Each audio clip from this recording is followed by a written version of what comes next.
Hello and welcome to the value of everything. So, it is another day and we have to explore a new topic of society. I'd love to actually explore today the topic which should really involve a majority of people at some point in time in their lives. It is a wondrous occasion where people congregate and people chat and people have very uncomfortable conversations at some times as well. Children look into this situation and this world and go, whoa, what the hell is going on here? It is culturally carving. It's been something that's been done historically throughout time. It is a major thing, and obviously there is a lot of things which are going on in terms of the wedding. Now, I am a proponent of being married, being together, to provide both emotionally to one another in your marriage and to your children, and obviously providing bread on the table, all that kind of stuff as well. For bringing up children is probably going to be the best way to have children, and you're going to have to crawl through those struggling hard days and find yourself on the other end and work through it with each other, and then eventually you'll find statistically, even now as well, it's a happier time. But statistically, you will find yourself in a lot more of a better spot than if you were just a singleton. As statistically, there, on average, higher. It doesn't necessarily mean all the time, but it's just one of those little statistic things just to note before you go off in your little singleton life. Next thing, all right, so let's talk about weddings, because weddings obviously may have changed somewhat throughout time, and I would like to just poke my little finger at some of the aspects which is happening today in this modern era of celebrity and reality TV and all that kind of jazz, and probably wasn't around in those kind of I kind of like those beautiful little scenes in, say, like Braveheart, where you get married next to some big rock or something like that. I know it's a little bit mysticism, but even so, I guess you could have a nice little collection of flowers, and it looks kind of pretty, and the community or the tribe that you're surrounded by marries you two off together. I guess that's sort of the old style of marriage. I probably would doubt as well you wouldn't have even things like rings or anything like that, but if we take it back all those to those times, it really is just that gathering of people and the words that have been spoken. But nowadays things are awfully different when it comes to the wedding. It seems like there's just a little bit more of a demand in culture upon probably not so much the man, and I guess this has been a little bit changing over time. But with weddings, there's obviously a little bit of a seed which has been put in the mind, more so, not so of the man, but a little bit to the man's side, but more so on the lady's side of the white wedding. And now this isn't necessarily portrayed just purely in the family side of things, but for one, obviously she may have been brought up and seen weddings where there would have been a situation where that woman was had a very nice wedding and of high status, and everybody was looking at her and everyone was talking about her. There's obviously a lot of movies and lots of romantic comedies which center around weddings. So there is a ridiculous amount of crap which is thrown in a woman's face when it comes to the situation of a beautiful wedding. Not to say that it doesn't mention in any of those things the stresses which occur. I guess if you go to the wedding on the wedding day, I guess the stresses that occur on the day do get quite hidden up, and it's not quite mentioned, and everyone's got those nice little make-up smiles on their faces. But when it comes to the movies, I guess they do sometimes mention about the stresses and all those kind of things a little bit, but not quite so much. Maybe sometimes it depends on the kind of movie, whether it's a comedy or whether it's something else. But it does probably doesn't happen all the time. But there is certain movies, particularly like what was the one with Steve Martin where Father of the Bride? That's obviously gives a bit more of like the father of the daughter's perspective. But that was quite an interesting movie, and I recommend watching that.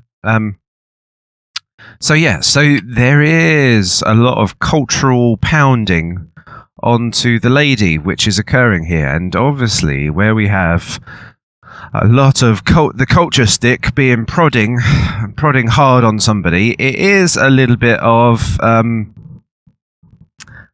challenge, and people obviously have to see through the veneer which has occurred in this respect, which may be a little bit fine, a little bit thin, so you can scratch off that surface. But anyway, let's go back into let's stop going into these strange analogies and just take a little bit of a look into this. So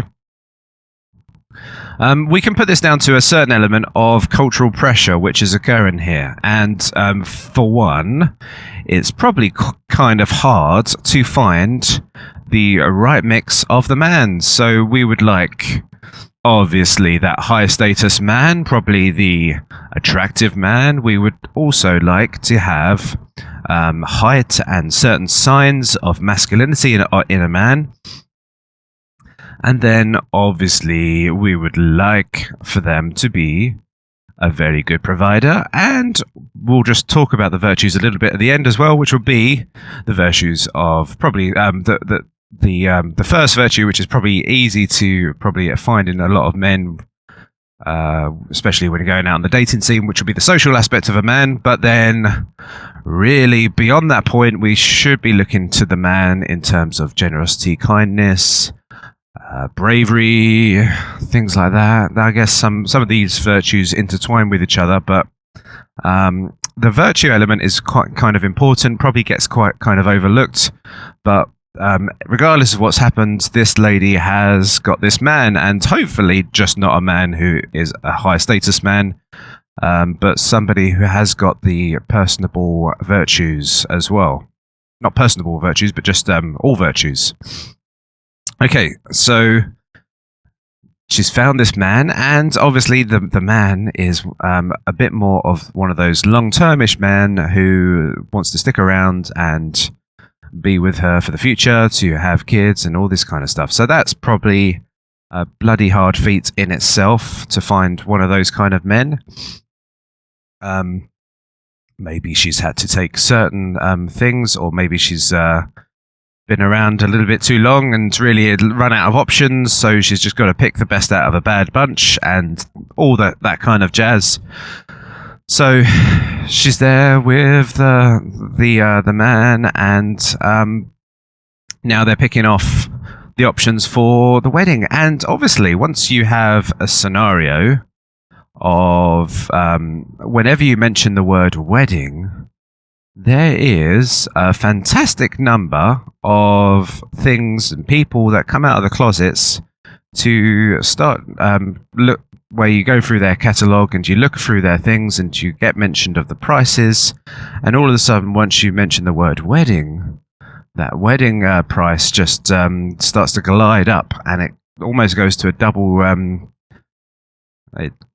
effect. So we start to mention about the weddings, and the weddings start to go to, oh, you want flowers? That's going to cost you 1,000, and all these things that you just thought, okay, well, I've bought a bunch of flowers before. That's cost me $50.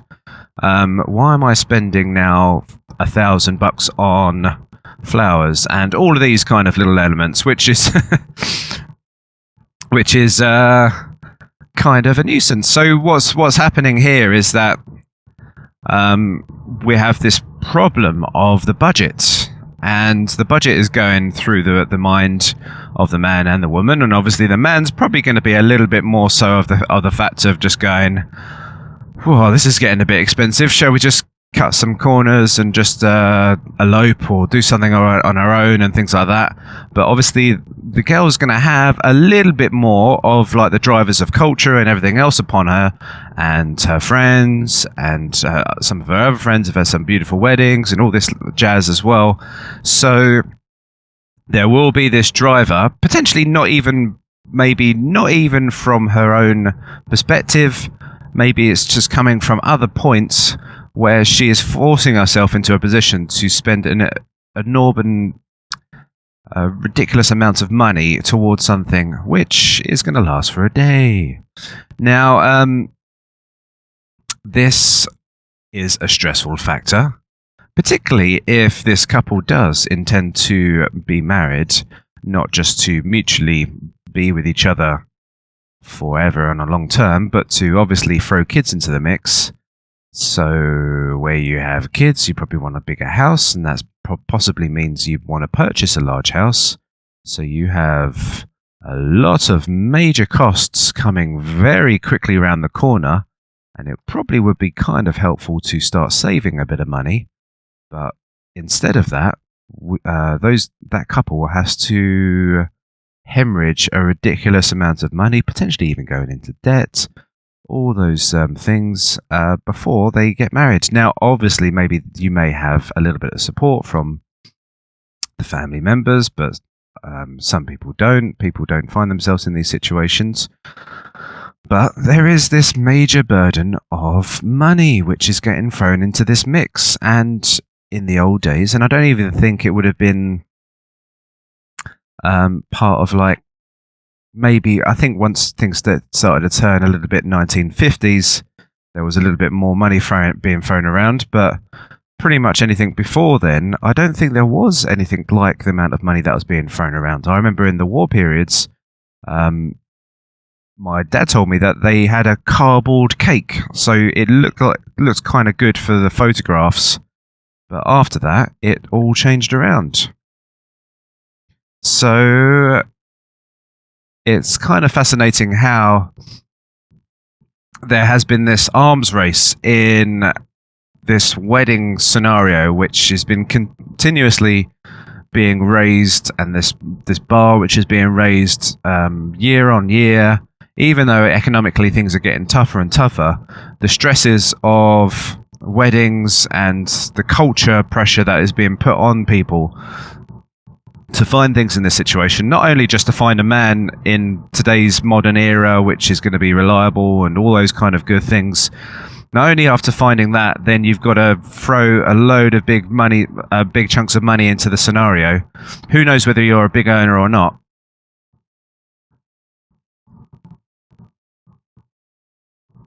It's a rapidly daunting prospect. So we go down the list of all these purchased items, and it is stressful. It is stressful, and you're really putting yourself into a situation of debate and negotiation pretty much from the onset. Now, obviously, debate, arguments, negotiation is part of life. It's going to be one of those things that go through a couple's life throughout their time. Probably isn't bad to go through that kind of stuff, but just to go through a ridiculous wedding list of items that you need to purchase on the day, and there will always be something new and something forgotten that that will sprout up that you is a definite, is a must. You can't not have the cake. You can't not have the photographer. You can't not have the celebrant. All of these things start to churn up this bill, which almost gets you to the point of not looking and just going, oh well, fuck it, let's just have the wedding and just forget about it. So this is not obviously for everybody. Some people choose to do their own thing, keep it simple and all those kind of things. I'm trying to just probably prod a little bit on side of the modern wedding.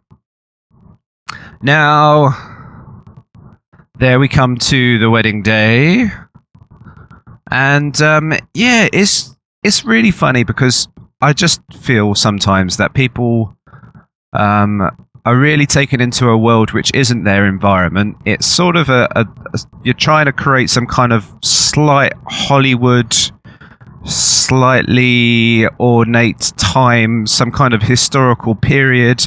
I'm not sure exactly what is trying to be created, but something's being created. Maybe a cultural thing is being created before everybody's eyes, but it doesn't necessarily make anybody sort of feel like this is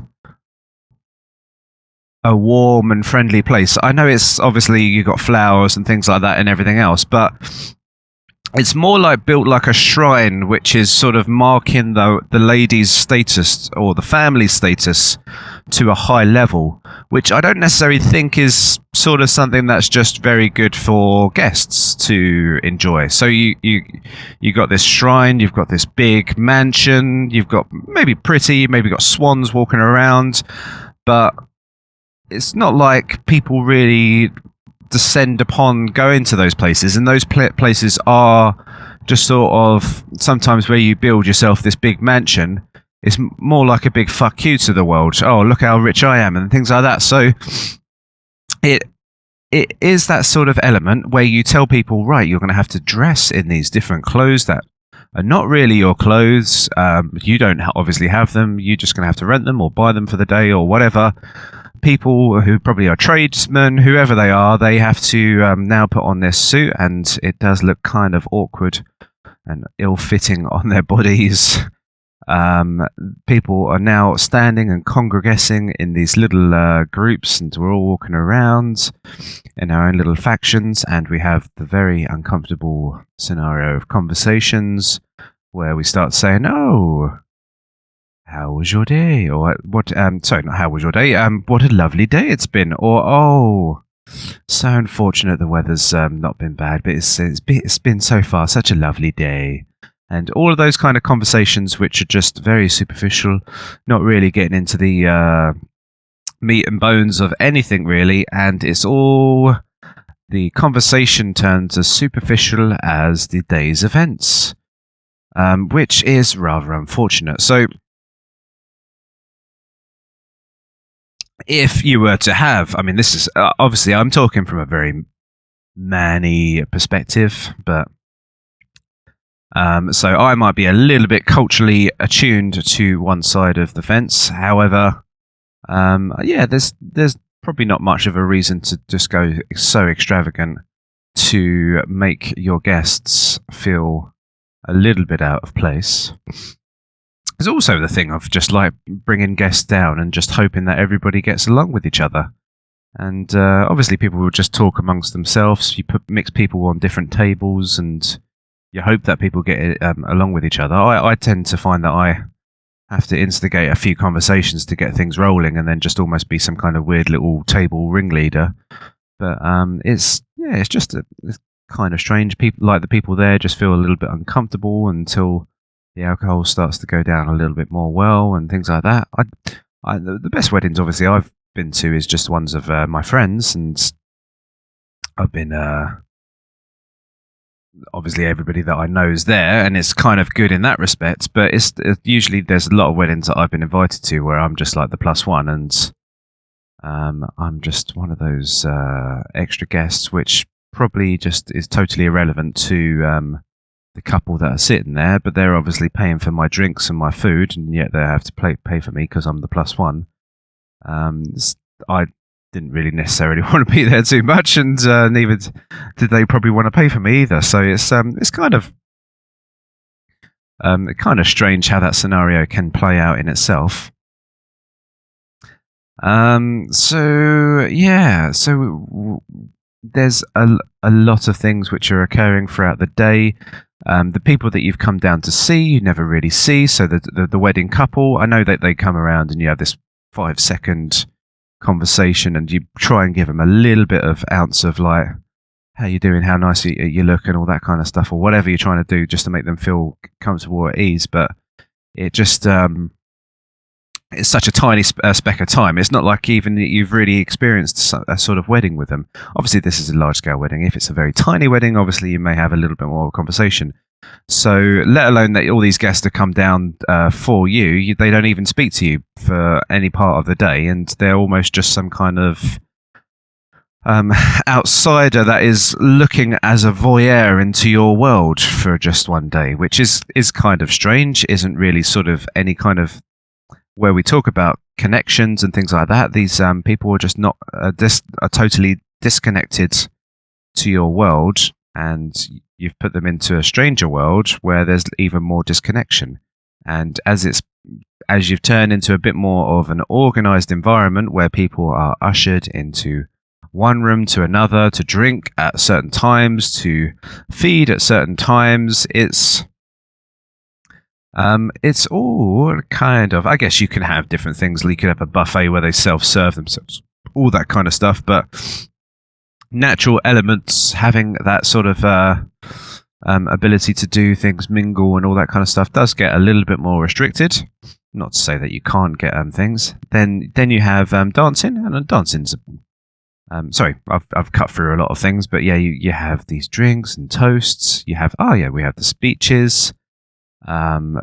People and the guys probably have never practiced a speech in their life, whereby probably in the past you might have had a town or a tribe leader that would have been quite well versed in speaking, or you may have had little things or conversations which are based upon or around 10 people. Instead, you're thrown into a scenario where you're speaking to 100 plus people, which is a nerve-wracking feat in itself. I guess it's a little bit of a sign of bravery if somebody can do that, if they're thrown into that mix, but still, I don't think it's really necessary. I don't think nobody really needs to do that. I guess you can obviously thank people in an individual level rather than speaking in a speech which everyone just expects.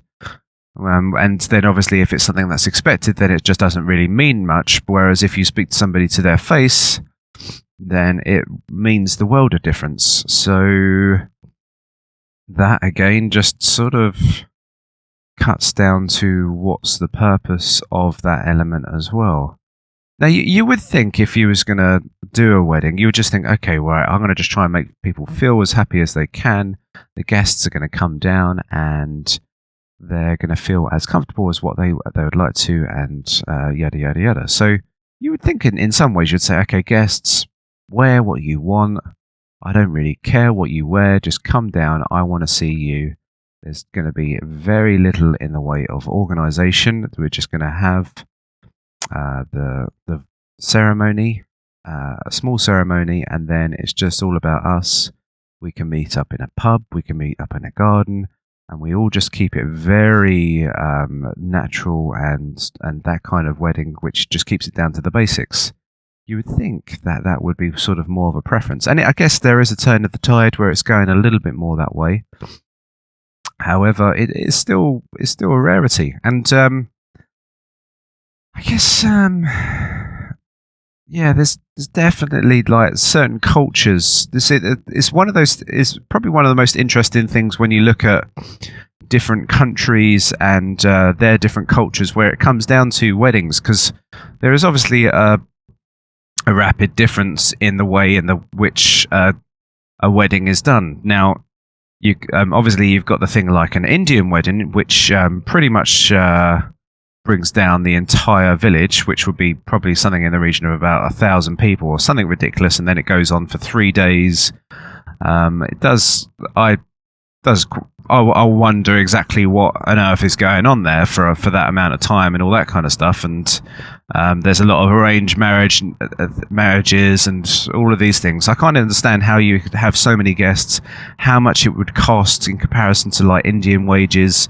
It just sounds like a hell of a lot of effort, and I can't even see the purpose of it after a while. But I guess one of the problems here is that it doesn't really come about the bridesmaid and the groomsman. It just really becomes, or the groom. It really just comes down to like the family and what the village wants and things like that. And I'm always a proponent of self-empowerment. So if it really was your choices, would you make those choices on your behalf? Which is a very valid point. I mean, now let me just cut to the chase. I had a very traditional wedding, and I did, in fact, enjoy it on the day. But it was sort of an agreement, and there was people that were half paying for the wedding, so I did have to, and well, my wife and I did have to choose to go for that option, and it was a lovely day. But it did obviously lend a little bit of stress because of the bit more organisation which was happening and things like that. So it's not to sort of totally diminish what a traditional wedding was. I did notice, obviously, on the day that it was kind of nice how everything sort of revolved around my world and people were giving to me and things like that. But I guess in some ways, I feel like sometimes I don't really like to be the center and the focus point of attention. I don't like to be the big man who's standing with a big suit looking at everybody else and seeing how they're different to me. I like to be an every man's man sort of thing. So that's just sort of part of the merits. But it's kind of nice having that car pick you up and the photographer taking you around and taking pictures. And it is nice. There is certain niceties which are occurring. However, if I sort of like cut down to where the meat and bones and the value of things and stuff like that, I would have probably preferred more so on the side of the interactions with the people that were coming down there to see me. All right, so moving through. So what does the wedding really mean? What does it all come down to? What is the most important thing? And it obviously does get kind of overlooked in a real incredible degree,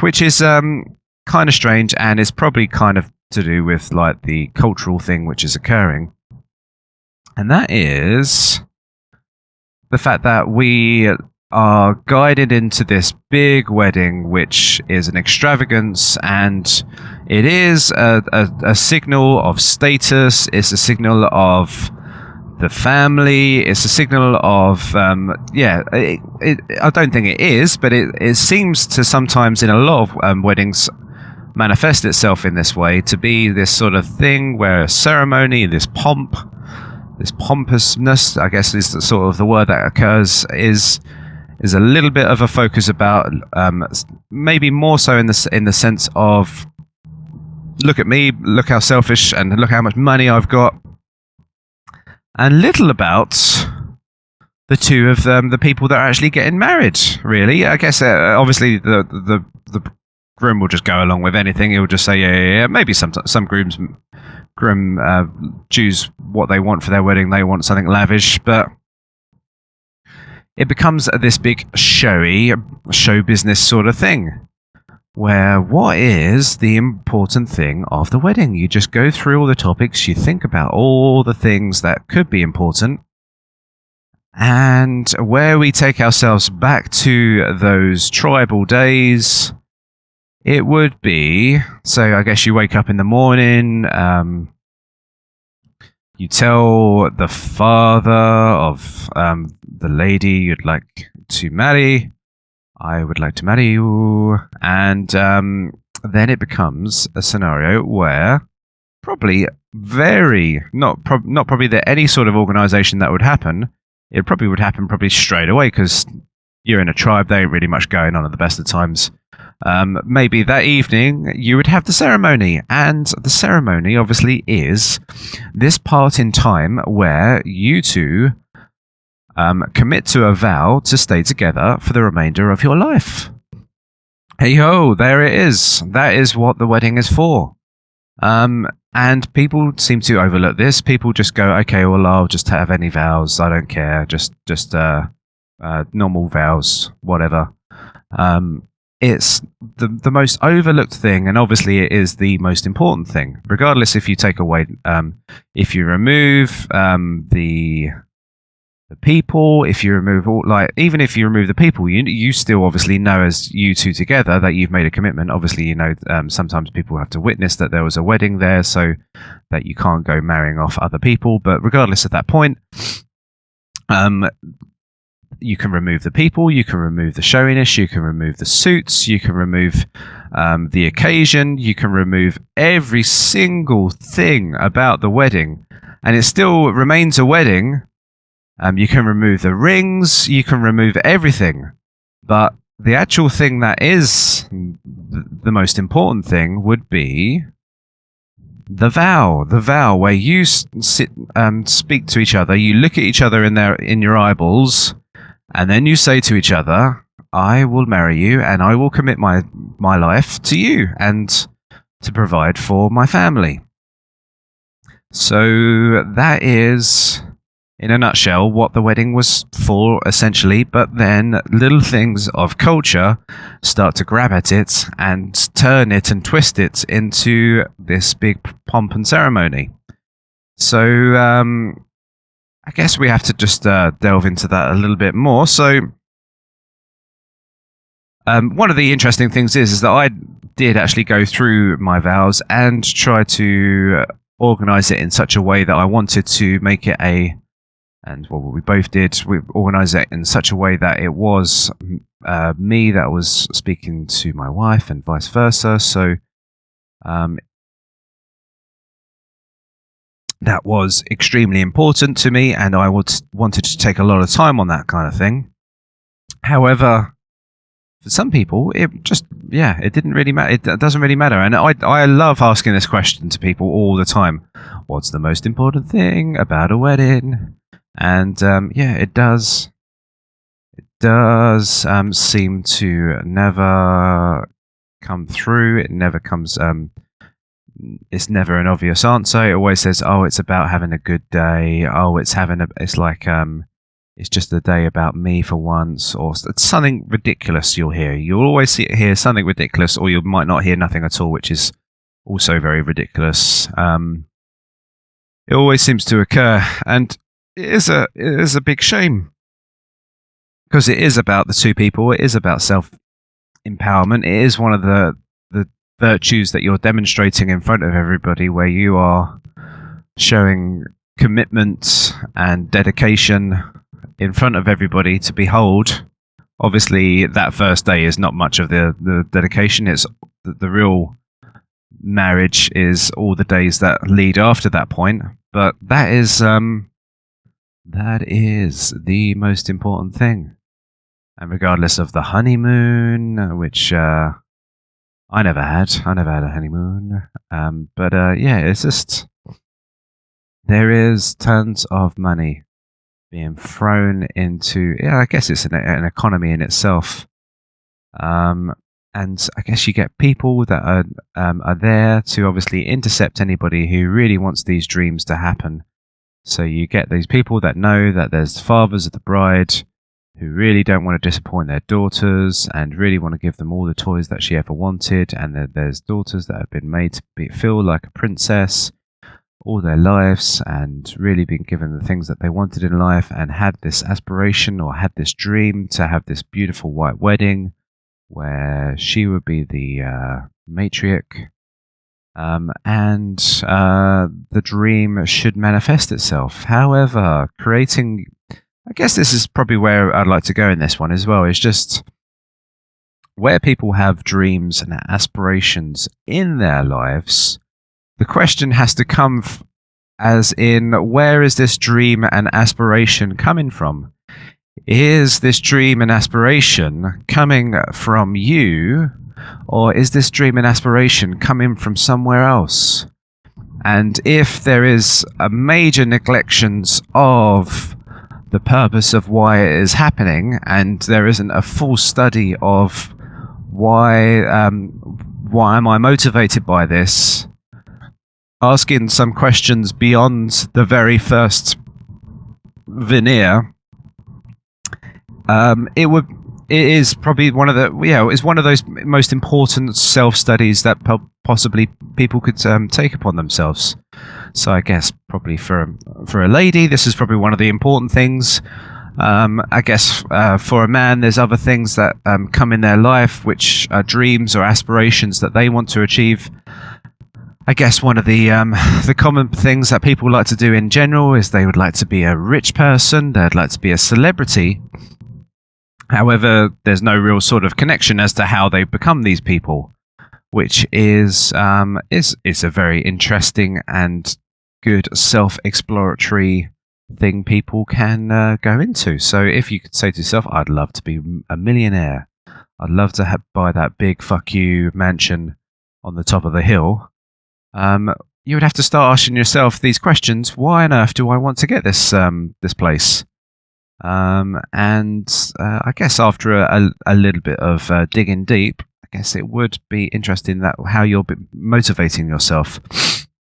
Maybe it's just a bit about you being told that you would never be amount to anything, and you're trying to just chase somebody that's had this negative word of you or something like that, and then you just realise that your life is being controlled by other peoples that have said certain things to you in your past, but is not actually fulfilling your own self needs. You're actually just chasing what remarks people have said to you in the past, and you're trying to set aside some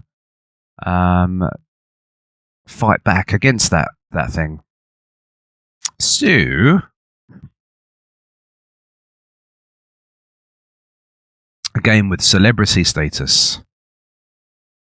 Celebrity status is very strange in itself, but I could understand that people would like to have things like, probably say what I'm doing, like a virtue, some kind of goodness which is being provided to in the world. People would like to be known and be celebrated for certain good things that people are doing in the world. If you're being charitable, if you're being a philanthropist, those kind of things. However, if you're just being a celebrity for the celebrity's sake, if you're being like Kim Kardashian, I guess she's got well, not quite so much nowadays because she's doing a lot of surgery, but I guess where you've got the attractiveness and stuff like that, I guess that's a certain level of a commodity, but it's not really a one that I guess she's worked a little bit for. I guess she's trying to slim down and things like that. But yeah, it's one of those things that you don't really want to be a celebrity just for the sake of being a celebrity. More so, you'd love to be a celebrity based upon one's virtues, not one's real self-interest. Because yeah, it all leads back to this point of selfishness, and how you're trying to achieve a goal or a dream in your life, which just meets your own selfish needs, but doesn't meet anybody else's, and doesn't really spread any kind of virtue in this world. And if your cause or your dream is maybe one net positive for you, but a few minus ones for everybody else, what really has been the purpose of what you've tried to do? I guess you could say, oh, well, my life's a little bit better and fuck all the rest of them, but that kind of shit always sort of kicks back in some way, I would say. And like a little spring loader, you kick back a few people in certain ways, they will try and they'll probably find a little way of getting back at you. And then you would say, well, I've done so well, but everyone hates me. And it's one of those little things in life that really counterbalances no matter where you look at, where you come from.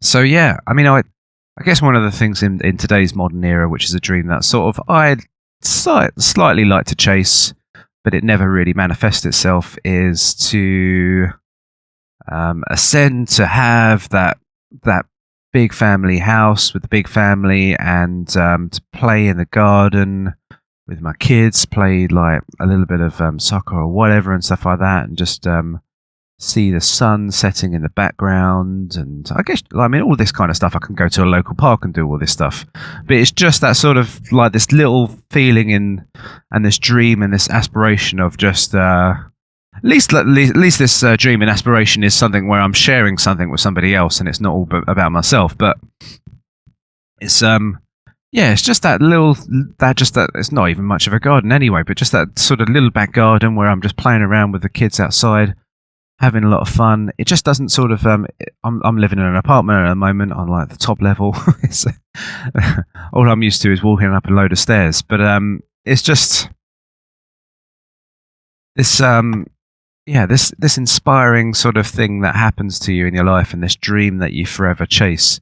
I could find myself into a whole world of shit by getting myself a massive mortgage and putting myself into a load of hot water, especially if the economy turns on me and the situation of quantitative easing cannot continue any further because of hyperinflation, and then interest rates have to shoot up. You find yourself into a bit of a shit spot, and all of a sudden, the dream and aspiration turns into a secret nightmare, which comes around and bites you in the arse. So these are forewarnings to you. If you are finding yourself coming into this situation, or you're just about to approach this situation, I do bear these warnings. Remember, it's just about you two. It's about the vows that you are going to share with each other. You do not really need probably the contracts. You don't even need the thing of the government to say that you are married. I guess it probably helps in a few little legal matters. But you can just have that civil ceremony and be done with it in those terms, and then just do whatever you want to between the two of you, and just have some kind of stranger as your witness. There is a multitude of different options out there for you, but if you are guided to the light of status and look at me, there is some worrying, daunting aspects, and it is probably a very good opportunity for you to explore your own personality in terms of where it takes you. Where else do we lead in these terms? I guess let's just go through a little bit more of a man's perspective from a wedding's point of view. I guess a man doesn't necessarily get much of the greatest deal in the world. I guess he does enjoy things like the Bucks party and things like that. But obviously that's a bit weird in itself. How has to be this sort of this sexual element that gets thrown into the fray there, and this weirdness which occurs there. And I guess that happens also in the hens party.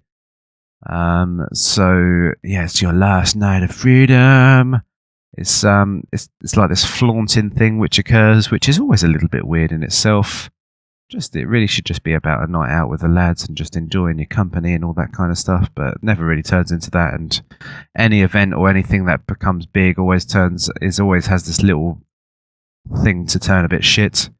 Whereas if you have a night which just unfolds by itself and everything's relaxed and nobody's piling any pressure on things and nobody has to hyper-organise things, i.e. like a wedding, then it does tend to end up to be a fairly more enjoyable night. If you just go, okay, I'll just meet my mate down the pub, let's see where the night goes, and then all of a sudden you're finding yourself in this very funky house party with a load of strangers you never met before, but it's kind of a good party. That is what you would call an awesome night out. So yeah, it's that kind of stuff. But yeah, going back to the man's perspective, yeah, it does seem a little bit more of ushering that happens to the man is just sort of ordered about. You got to do this. You got to phone up this person to make this order. You got to do this. You got to do that. And I guess it's kind of nice when the day arrives. But I guess there's a lot of nerves in terms of you having to do a public speech when you've never had really much of any public speech practice in all your days.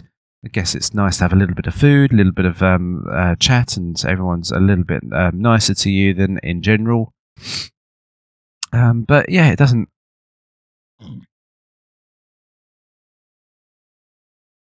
From a man's perspective, it's just one of those things where it's always just a little bit, yes, dear, we'll get that. Yes, dear, we'll just go along with what you say, and we'll just pick up the pieces at the end.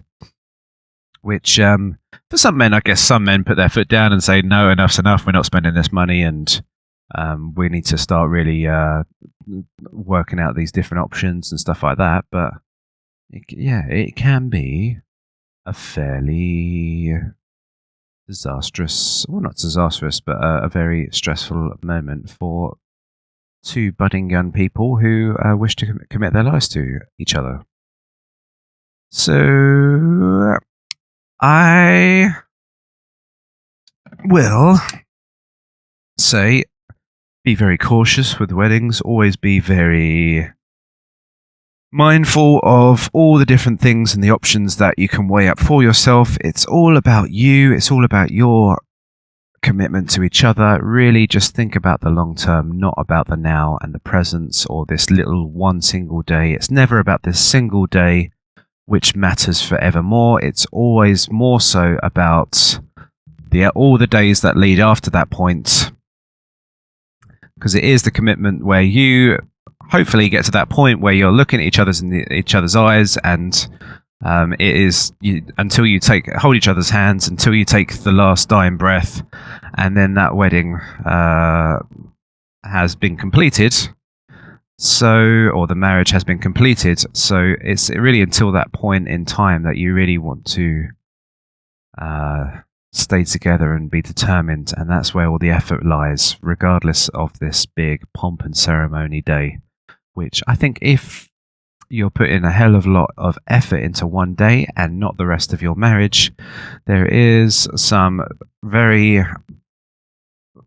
dangerous things that you potentially are throwing yourself into, which can lead to problems later down the line. So, as always, I thank you very much for your time.